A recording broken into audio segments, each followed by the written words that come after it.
Hey guys, welcome back to the Jay's Fit Down Football Podcast. Of course, I'm always your host, Jay, here today with my good friend Sheldon here, and he's back on to talk some football. There's a lot going on in the league right now as we're beginning minicamp and edging closer and closer to the start of the 2023 season, Sheldon. Mhm. So this is a lot to unpack here, man, before we get started.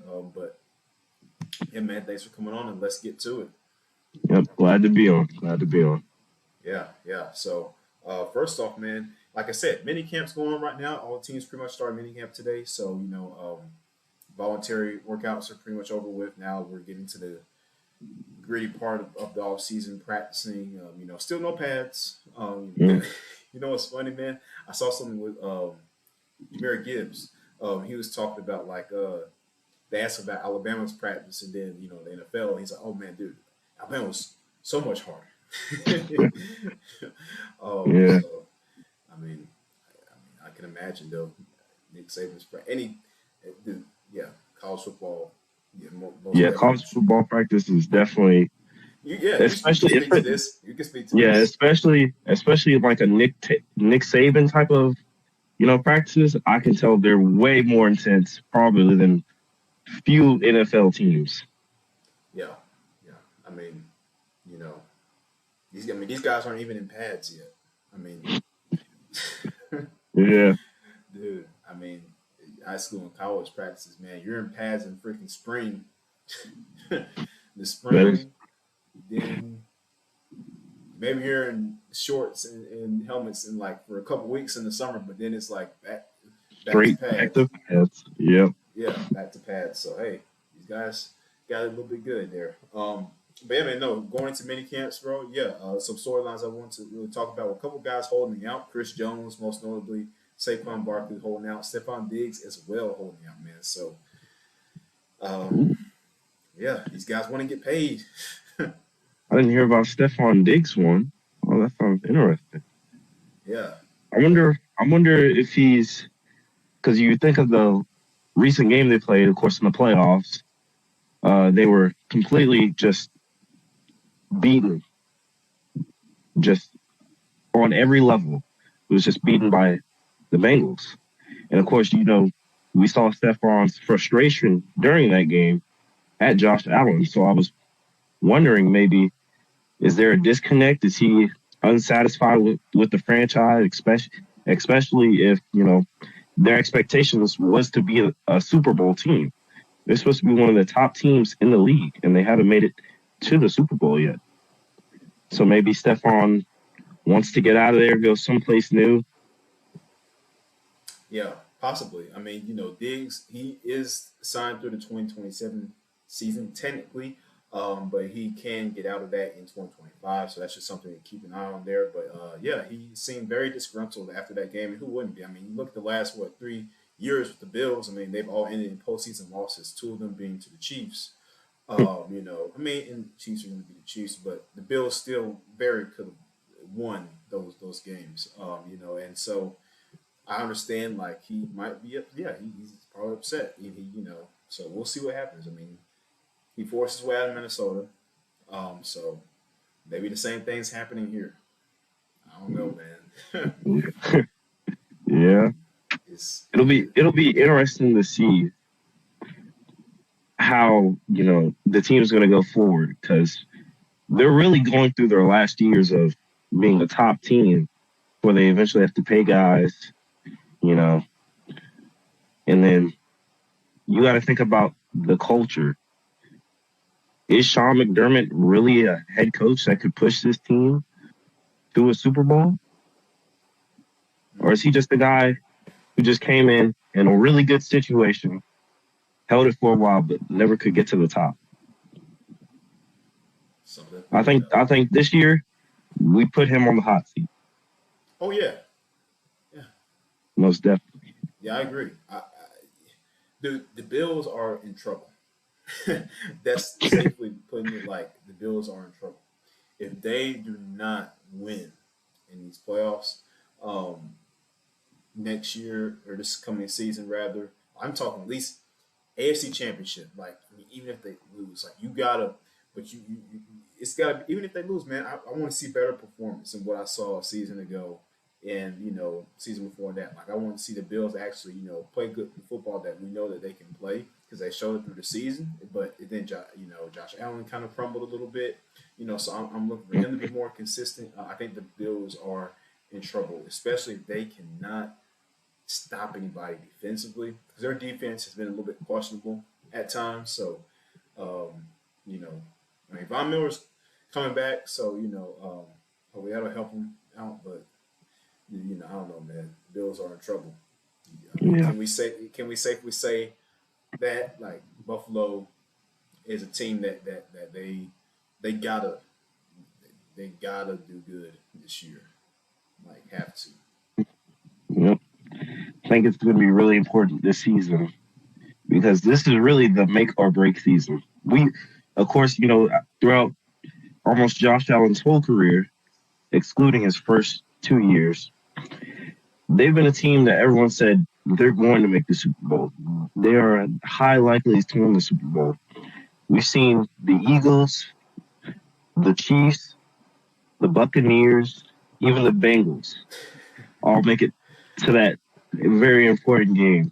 Yeah, But the Bills have yet to, which is strange. Maybe they'll be remembered for one of those teams that were good but not great yeah. in retrospective. Yeah. It's a clear distinction. It's a big difference. I mean, you want to be good, you want to be great.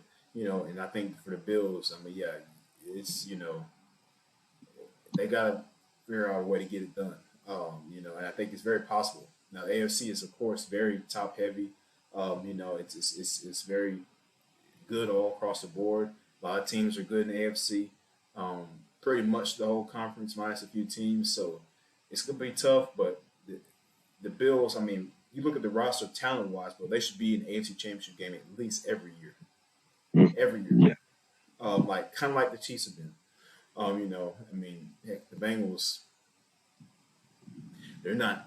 I won't even say they're as talented all across the board as the Bills are. I mean, it's offensively they great offense. We know Burrow, Chase, Higgins, Thor. Yep. Like, we know that, but I mean, defensively they got some gritty, grindy guys. But as far as like the talent, man, the Bills have got so much talent all across the board. Yet they still find a way to just screw it up. I don't know, man. Like, some Maybe it teams has to would be kill to have that talent, bro. Like, yeah. would kill to have all that. A quarterback like that, your number one receiver, um, all pro pass rusher, Von Miller, the top corner, Trey White. But Just never got the job done. never got the job done, man. Never got the job done. So, I mean, Maybe we should start looking at it as maybe it's not the players' fault. Maybe it's the coaching staff. Make a few changes, especially on that defensive side. That defense. We always put them in high standards, but just like in last year's Thanksgiving game, they almost lost to the Lions. yeah, yeah, You and now yeah, the Lions were a great underrated team. Jared Goff had an amazing year, especially with that offense, but you were expected to win against the Lions, and yeah, you had to have Josh Allen with less than, I believe it was 30 seconds left in the game yeah, to come back and win, yeah. I which that mean, should never happen, no, especially for a team like that. right. You should because the talent discrepancy is so big. I mean, well, it's big enough to where you should at least be winning that game by two touchdowns at the very least. Because, like you said, the Lions have a very good offensive game, particularly the passing game with golf. So, at the very least, you should win that game by at least two touchdowns. But it's like you're struggling with teams like even the Bengals come in your home in the playoffs and just running all over you In the snow, too. in the snow, like in your stadium, in your home stadium. They come in and they run all over you. So that's embarrassing for the Bills. Josh Allen didn't look his best, so hopefully for his sake that he gets it right. And we'll see what happens with Stephon Diggs, man. I don't know if if he's going to show up to minicamp or not. Why do they call it mandatory minicamp? You know, I've always wondered about this. Why do they call it mandatory minicamp if guys can just like not come and there's no repercussions? Like you might as well just call it minicamp. Just call it minicamp because it's mandatory. Okay, it's mandatory, but these guys can still skip if they Well, want to. I believe they do get fined for it. Do they? Okay. Well, but dude, that's not. They're NFL players. Like that's Yeah, dude. That's no. And me and you, like particularly like high school and in college, like what I'm saying. If I said in high school, I'm not gonna come to practice coach today because I don't feel like I don't feel like I'm getting the playing time or the right playing time. I don't feel like you're not drawing up the right plays for me, or they'd be like, okay, turn your pads in, bye. You know what I yep, mean? Like gone. NFL is so different, like, but I mean, they get what, maybe 500,000 or $5,000 fines, and they of course got millions upon millions, so that's chump change to them. exactly, exactly. So they can skip all the practices they want. Um, but no, and now other names too, like I mentioned, Chris Jones and Saquon Barkley also holding out a mini camp. So I expect the Chiefs to pay their big man. They need to because he's a game record. And Saquon, Yep. like Giants got to pay him. I mean, what's your whole thoughts on all these running back situations, man? Like, I mean, Josh Jacob he has not gotten paid. Saquon Barkley's not gotten paid. Um, Dalvin Cook's Dalvin Cook. he's a free agent. He almost was traded. Like, I feel like something running backs are really like taking a backseat in the league. That's my opinion. What do you think about that? See, I believe the running backs are, as I believe Robert Griffin said, they're really underappreciated. They're getting treated terribly by every team in the NFL. Guys like Ezekiel Elliott, Dalvin Cook, Saquon, they're great running backs. They're running for 1,000 yards almost every season. Their production is going up almost every year. Now I get it. With age, of course, that's a concern. You don't want to have a 32-year-old running back on your team being your head back. But we got to show some respect to these guys. I mean, they've truly carried some of the worst offenses I could say in the league. And without them on that team, I don't know where those teams would be now. For instance, Dalvin Cook with the Vikings. I believe if Dalvin Cook wasn't on that team, the Vikings would have already cut Kirk Cousins. Jay Jetta wouldn't have the superstar accolades he has now because the running backs changed the game. Now I get it's becoming a pass heavy league now. Everybody wants a Patrick Mahomes, Josh Allen type of player, but the running backs are really getting like underappreciated, and it's just sad to see because they really can't do anything but hold out. And if they hold out, they'll just get replaced by a younger version, like we saw with Tony Pollard in Dallas Yep, and exactly. Dalvin Cook with that back they had up there in Minnesota. Yeah, yeah. I definitely agree with you, man. I think they are underappreciated now, and it's you you have to have a great running game still in a passing league because teams have to respect that. And these defenses are catering more to the pass now as they have to. Now they're building to stop the pass. So if you have that running game to complement that, then that's when you know that your offense, you have a very potent offense, you have a great offensive attack. But if you're one dimensional and you don't have that great ground attack, like you know um, the Falcons did a couple years ago, where our ground attack was awful. Um, you know, or, naming other teams too. I mean, the Jets didn't have a running back for a good amount of time. So it's like you have to have no matter how good your passing game is, you have to have a running game to complement. Because if you don't, then everybody's just going to key in on the pass and stop it, and then you're not going to be able to win.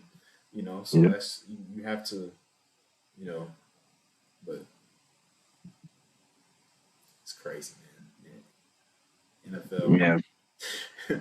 Guys like especially guys like Derrick Henry, Nick Chubb's probably gonna get that same treatment after his contract's up with the Browns. Yeah, There's just a lot of great running backs just getting disrespected just around the league. And I think it needs to change. They need to stand up, go on strike, do something strike. because Yeah, it's really ridiculous. And teams don't see their value. They just see them as a cog for 3 or 4 years, and then we replace them in the draft with another running back. right. There's no like dedication like, oh, you've done so much for us, we're gonna keep you around. There's really no team out there that has really had a long term running back that they've stuck with, say Yeah, over the past 10 years. yeah. I mean, you think about it. What team? I mean, I can only think maybe the team that would come close. I don't even know, dude. Derrick, uh, maybe Derrick Henry. yeah, but the Uh, Titans, yeah, Derrick Henry, the Titans, or you could say, I guess you could say Zeke in Dallas. I mean, yeah, but that's on like what 7 years. I mean, you don't see him going past that much. As far as being that the bell cow, the starting guy at that position, and then even then, his last couple of years, he's been changing out with Pollard so a lot. So with the two as far punch. as compared to 16 and 17, 18, where he was the guy, in Dallas. But I mean, Zeke was done already, so he's a specialist. He's done. He's done. Zeke is done. You You believe know, Zeke you is think he'll? Who do you think somebody will pick him up? almost definitely. I think teams like Houston, Chicago, teams that really need like a running back too. Yeah, Because in Dallas, we saw that with Tony Pollard really starting to take over that starting role, and then Zeke would come in, and, finish the punch. It would be like a 1-2 type of punch, which I believe every team should have a 1-2 type of punch running back core, just like Kareem Hunt and Nick Chubb up there in Cleveland. yeah, yeah, yeah, So yeah, of course, I believe a team with desperate running backs, or when it gets later in the weeks, teams start to get injured, especially at running back. He's going to get picked up, and he's going to surprise a lot of people, I believe. yeah, yeah. I think so too. So hopefully these guys get their money, and they get paid so they can play. I mean, you saw what happened to Le'Veon Bell a couple years ago. I mean, he's completely disappeared off the face of the earth after he held out and he didn't get his money that he held out for. So so you also have to be careful, right there too if you're running back.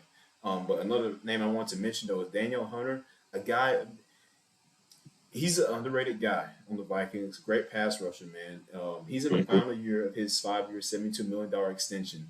Vikings have not extended him yet. He also is skipping out on in minicamp. So, um, yeah, there's somebody else the Minnesota Vikings have. Dude, I think honestly Minnesota is like imploding themselves right now. They are literally imploding from the inside. Like Yeah.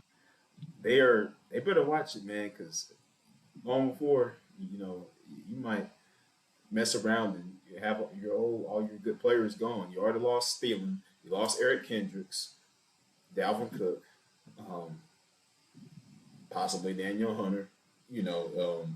How long before Justin Jefferson's next? I don't know. I believe they're doing all of this just to pay Justin Jefferson.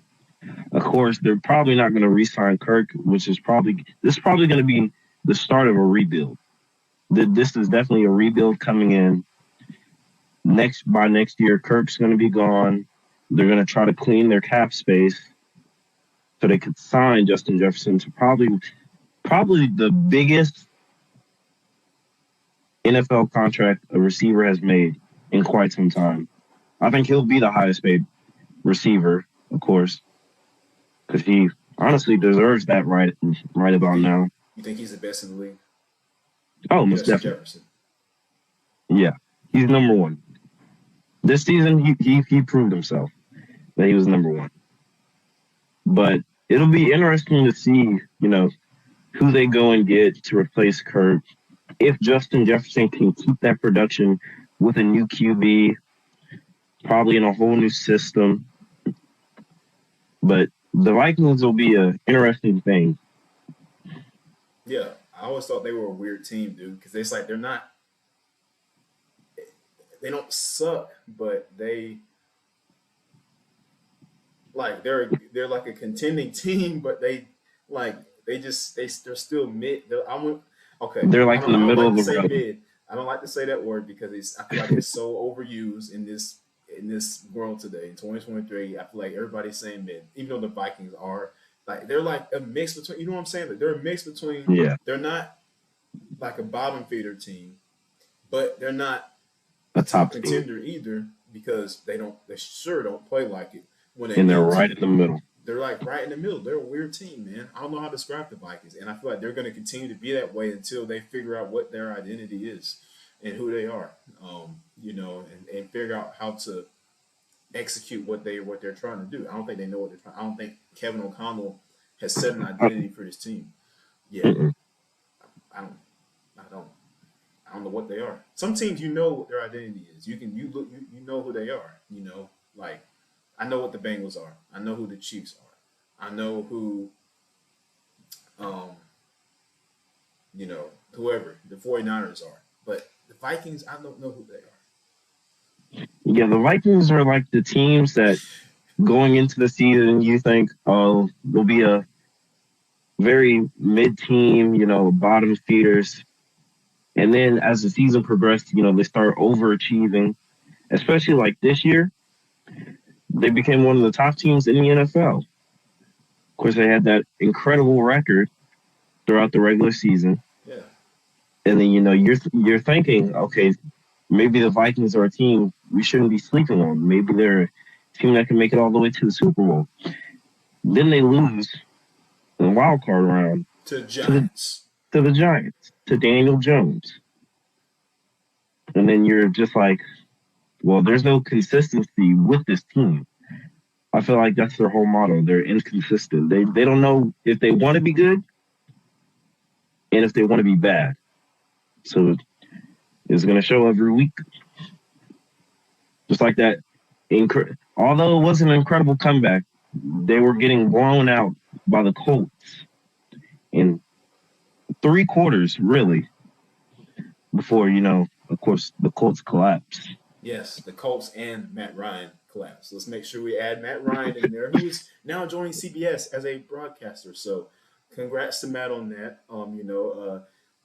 Somewhere where I think he needs to be, not on the field, but in the booth.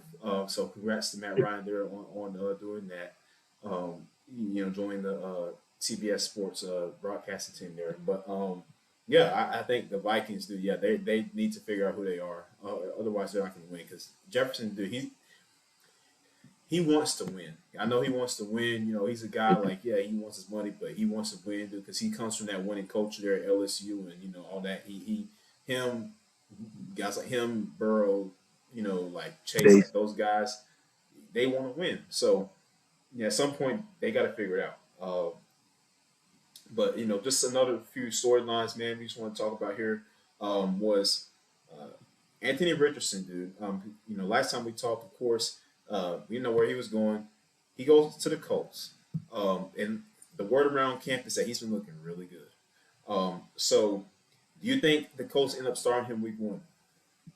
almost definitely, yeah. Listen, I've been in, you know, I think Anthony Richardson is going to be the next great quarterback out of that draft class. I think he is going to be the best quarterback out of that draft class, Really? if I'm being honest, because his athleticism is just unmatched by anyone in the league. He reminds me of Cam Newton coming into the league, and we saw how Cam dominated the league for a few years, of course, Yeah, yeah. for a few years. But Anthony, he's not like Cam though, because he could pass, he could run, he's really the quarterback you would dream of, like a Josh Allen, Patrick Mahomes type of player. You wish of.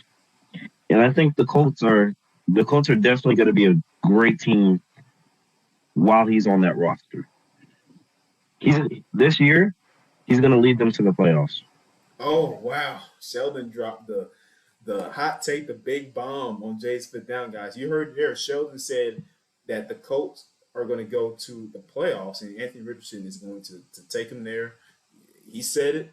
Now, I did mention a couple of podcasts ago. I did say the Colts were a team to watch out for this year, and I do mean that because again, I agree with you, man. Anthony Richardson is very talented. I think, and Shane Steichen being his head coach, worked with Jalen Hurts in Philly. I think Hmm. he's gonna be able to fine tune Richardson and to get some of those kinks out, some of those wrinkles out, and I mean he'll learn as the year progresses. And the Colts, I mean, they don't have any, especially coming off the year they had last year, they don't have any high expectations. So it's like they have nothing to lose. So Yep. whether they make it or not, they the bar is so low for them. So it's like nobody's thinking they're going to do anything, So Yep.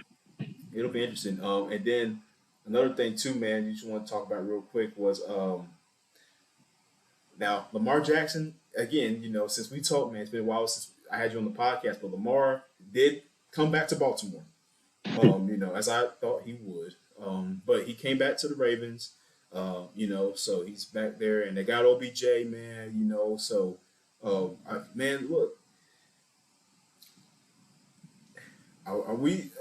Are the Ravens? Do we need to keep the? Oh man, what happened? Do we need to keep the Ravens on our team to watch out for this year? No, no. No. I Okay. listen. The Ravens signing a 32-year-old wideout for 15 mil. I get Odell Beckham's a great player, but he was a great player. He's past his prime now. He's not in LA with Matthew Stafford, who's one of the top five passers in the league when Yeah. he's healthy.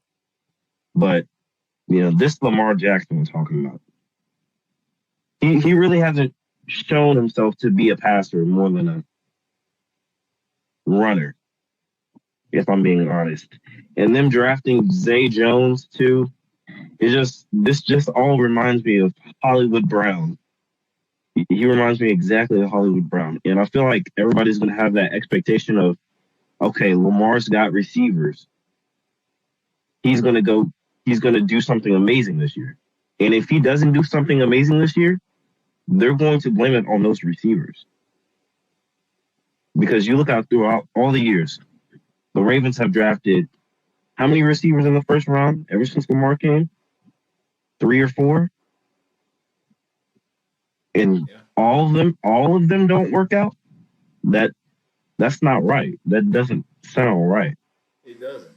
It doesn't. I mean, these I are get talented guys. Like, Yeah, these are talented guys coming from, great colleges. They had great college careers, but it just doesn't sit right with me. But I do think, the Ravens, they'll be one of those teams that will be fighting for a wild card spot to me. If Lamar stays healthy, of course, they'll probably be in the wild card, but they're a team that's trying to be something that they're not, to me, I feel. Because when Lamar first came into the league and we started to see his, potential, we saw what that team could be. They were a run first team. It was always Lamar, J.K. Dobbins, even Mark Ingram was in the mix. But, they're trying to show, hey, we got these receivers. We're going to show you Lamar could pass. Lamar could be like one of the top 10 passing quarterbacks in this league. But in reality, he just hasn't shown it throughout the years. So I feel like this is going to be a make or break year for Lamar, especially since he signed that huge contract. yeah. Yeah. making him the highest paid quarterback in the league, which I think the Ravens shouldn't have done it personally. I get the potential you see with Lamar. He's a great player, great athleticism, but he's just not your typical quarterback. He's not the quarterback you want in 4th and 15 passing situations, or a pinpoint quarterback who could precisely throw the ball, accurate, fast. You know, Yeah. Yeah, I mean, but and that's ultimately what this league has come to now. It's like you got to be able to pass the football down the field. If you can't throw the football down the field, you can't win in this league. That's just what it is, and that's football not even just on the professional level, but on the collegiate level and the high school level. You see, high school is now implementing these more spread offenses, these all these different these passing plays and formations. They're throwing the football a lot more which in turn will open that ground game up. But I mean, dude, we saw here in Atlanta, man. Like, if your starting quarterback cannot complete passes more than 10 or 20 yards down the field, you're not going to win football games. And Marcus Mariota couldn't do that. That's why we were the way we were, and that's why we mhm. relied so much on that ground game. Hopefully, Desmond Ritter's a different story, but that's another topic for another day. But yeah, man, I you know we'll see what happens with Lamar, man. We'll see. And the Ravens. I just for his sake, man, I want him to win so bad, man. I want him to just get a ring and Yeah, or at least even make a Super Bowl. It would be nice for him and stay healthy for a season, So hopefully this year goes right for Baltimore. We'll see what happens, but yeah, man. So you know, it's crazy, man. We'll see what 2023 has in store for us. It's gonna come yeah. quick. I'm happy for the season to start. Um, you know, and yeah, man. Any last thoughts here before we sign off, man? Uh, let's see. Atlanta. I hope we do good. I know drafting a running back in the first round was not my best, you know, thought for them, Mine but either. I see what they're trying to do, especially in Arthur Smith's scheme. So hopefully, Bijan works out. He better work out because we spent a first round pick on him, and I want him to run for 2,000 yards, 15 tutties, and yeah, he better work out. Yeah, it better work out. That's an eighth pick, man. That you use on a running back. Now you say he's all that. We're gonna see. I hope he is because Mm, you could have used that to get a corner. Christian Gonzalez, maybe. That's what I was thinking. But anyway, they didn't do yeah. that. They got Bijan. They're not going with that. So we'll see what happens. Also, um, Netflix is dropping a series about Patrick Mahomes and Kirk Cousins and Marcus Mariota Oh yeah. called Quarterback. I guess the trailer drops tomorrow, I think. So if you guys want to check that out, it's releases July 12th on Netflix. So why they that combination is just so weird. Like you got one of the best, like the phenomenal phenom and Patrick Mahomes, and then like it's like Kirk Average. Cousins and Marcus Mariota. Like what happened? Like these are I mean the two other quarterbacks out of all these starters you choose to have on your documentary. Okay. Anyway, I got some complaints for Netflix for that one. Okay. All right. Yeah. Um, but yeah, man, thanks for coming on the podcast today, Sheldon. We appreciate you, man. We're gonna have you back on definitely as this off season continues and definitely before the season starts. So, yeah, we'll be talking with you, man. All right. Of course, brother. All All right, right. Sheldon, you take it easy, man. And guys, thank you for tuning into the podcast. Check us out on YouTube, Spotify, all the podcast platforms, and we will see you next time on Jay's for Them.